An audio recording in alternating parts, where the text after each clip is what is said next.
নতুন প্রসেসিংটা কি? নতুন প্রসেসিংটা হচ্ছে যে স্টুডেন্ট তাদের ওয়াইফ অর্থাৎ স্পাউসকে সাথে নিতে পারবে না এবং সেখানে গিয়ে জব করতে পারবে না। তো এটা একটা নতুন রুলস এবং তাদেরকে ইমিডিয়েটলি ডেনমার্ক ত্যাগ করতে হবে আফটার কমপ্লিটিং দ্য গ্রাজুয়েশন। আচ্ছা আচ্ছা।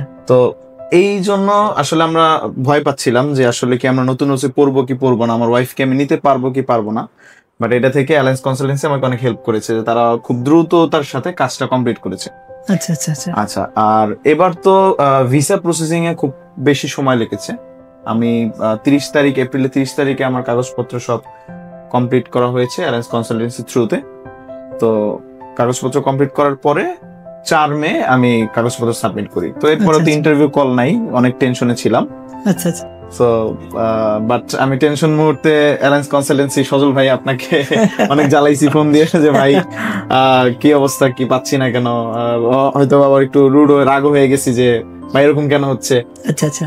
ভাই খুব মানে শান্তির সাথে খুব সুন্দরভাবে আমাকে বুঝিয়েছে যে না আসলে অ্যাকচুয়ালি এইগুলা ঘটতেছে, ডেনমার্কের অবস্থা এখন এরকম, তো ওয়েট করেন ভাই, ইনশাল্লাহ ভালো কিছু হবে।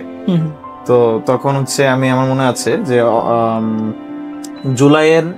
জুলাইয়ের 27-28 তারিখে আমি ইন্টারভিউ কল পেয়েছি, 27 অথবা 28 হবে, এবং হচ্ছে 31 তারিখে আমি ইন্টারভিউ দিই আলহামদুলিল্লাহ।